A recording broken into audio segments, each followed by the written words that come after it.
All land masses and cities were named after the goddesses. The young girl and virgin, Kor. Al-Uzza, known as the strong one, is the full moon or mother aspect, the mature woman corresponding to the Greek Demeter. Okay? And Manet is the waning moon or the crone, a wise old woman concerned with fate and skilled in prophecy and divination.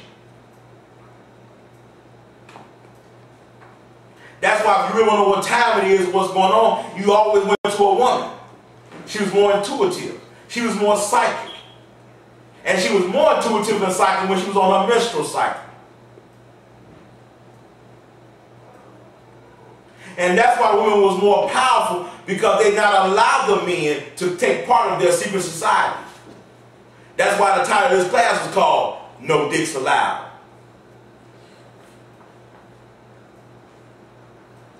Questions, comments so far? I got comment. Just with that, it's like Pope Innocent III.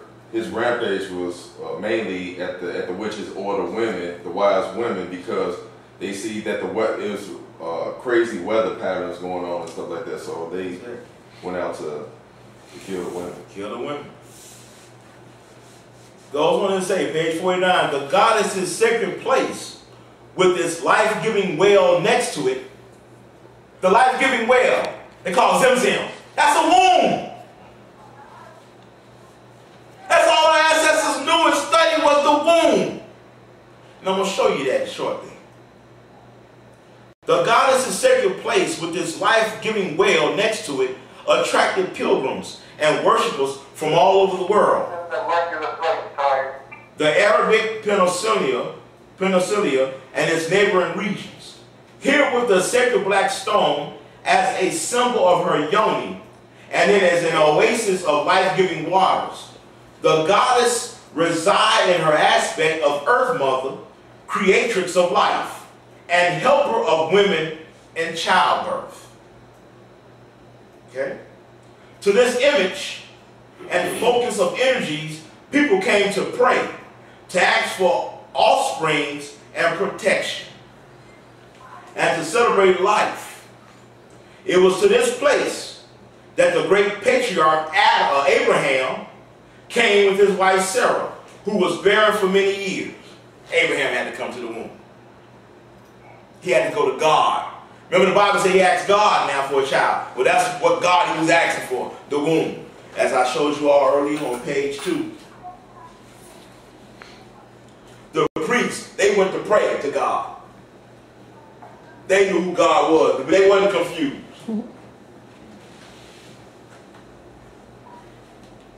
Although our people are confused today. It says he normally chose this place of the goddess and her fertile powers as a place where he would lie with Hagar, the young and beautiful Egyptian slave who was to bear his first son. For millennium, the Kaaba was a place of power where men and women worshiped the goddess in the form of her yoni. No dicks allowed. No dicks allowed. In the 6th century, the male revolution in the form of Judaism and Christianity that was sweeping through Near East and Europe reached the tribal peoples of the Arabian deserts, which were originally Africans. With this revolution came Muhammad, a native-born prophet and the founder of Islam, supposedly. Muhammad was born 570 as a member of the Quraysh tribe, a tribe dedicated to the goddess Kor. So Muhammad came out of the matriarchal system.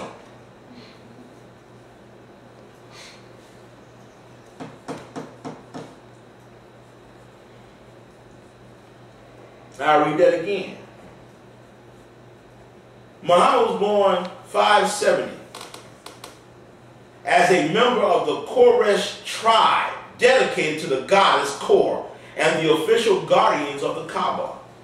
Having lost his parents in early childhood, Muhammad grew up under the guidance of his uncle and his fellow camel herders.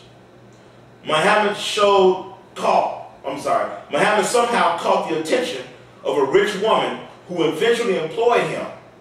After he proved himself successful, she proceeded to educate him in her business affairs. In due time, he became a well-known trader in charge of the largest caravans. At 26, he married his employer, who was 15 years older than he. In 610, after 14 years of marriage, Muhammad heard a voice speak to him. Shortly thereafter, he began to preach his newfound creed, focusing on Allah and male dominion over nature and women. That's when the shit started changing. After 12 years of antagonizing his fellow men and women with his heretical ideas, he was cast out from the tribe, leaving Mecca on June 15th, 622. On occasion, that marks the first day of the Islamic calendar. And that's this one out of the first Islamic calendar comes out when he gets kicked out of the Quraysh tribe of dishonoring the Great Mother, bringing down Allah as a male god. And that's how you should do when brothers come to you talking about a man is this and God the Father is the creator, the producer. You should laugh at them and say, that sounds like some gay shit to me, brother. His teachings fell on receiving ears amongst the men of Medina and the surrounding vicinity. Yeah, the men. And some gay shit. He returned to Mecca with an army of followers and conquered the city, apparently tired of having his life ruled by women and goddesses. Muhammad destroyed all false idols of the sacred shrines with the exception of the most holy, the sacred black stone that had once fallen from heaven. Okay. If you can get a close-up, please stop saying. Here's the Kaaba. And on the side, if you can get a close-up on it, you'll see the black stone that's in the form of a bowl. We have this on tape as well as DVDs, videotape, proving these truths. This is what they're kissing in secret behind the veil. Black hole. The womb. In secret. Can you see it? Please don't talk. In secret. It goes on to say, such pieces of meteorites that crashed through the atmosphere was regarded as true gifts from heaven. Heaven is what? The womb. Held in the highest esteem everywhere in the Near Eastern and Mediterranean cultures. Above all things, it was the presence of the sacred black stone that made Mecca the place of power it was at that time. But now, a truly experienced leader and accepted Prophet Muhammad changed the divine name of Allah into Allah. By inventing his own history and mythology, he also transformed the goddess's stone into a symbol of God, the right hand of Allah. Such a transformation of the goddess into a male god figure certainly must have been unwanted by the general population.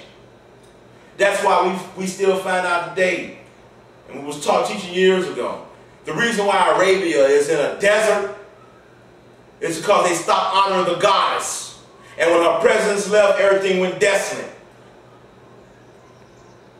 Arabia was once a fertile land, trees, grass, water flowing. They stopped honoring the Great Mother, and desolations came.